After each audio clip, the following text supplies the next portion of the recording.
السلام علیکم عزیزانو، ستړي مه شئ. څرنګه یاست؟ په خیر یاست؟ خیریت یا امن امان دی؟ ژوند په خیر دی. عزیزانو، دا 2 ورځې یا درې ورځې کېږي موږ په د فیسبوک واتساپ ګروپانو کې وینو چې غیر مشکوک خلک راغلي دي، غیر قانوني خلک دي راغلي دي، پر دا کلي علاقو په دا کوڅو کې باندې ګرځي. وړ مورځ زما په ګلۍ کې 2 زنانې را روانې دي، ول سړی راپسې و. نو بیا دوی له هغه ځه رامنډې کړې، رالې زما دوکان ته. نو د لیک کښېنستلې، زه پسې وروتلمه، سړی نه ولو تللی وی.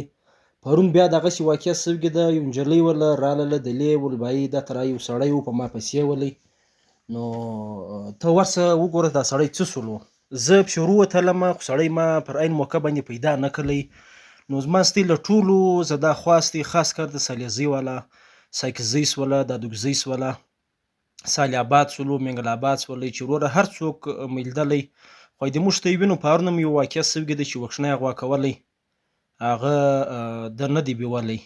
نو موږ ته زه دا خواست دی چې وروره هر څوک مو لیده مشکوکه سړی ولو، ناولده سړی ولو، نو پوچ ګچ یې کوئ چې بابا څوک یې، د چا کره ځې، چیرې ځې.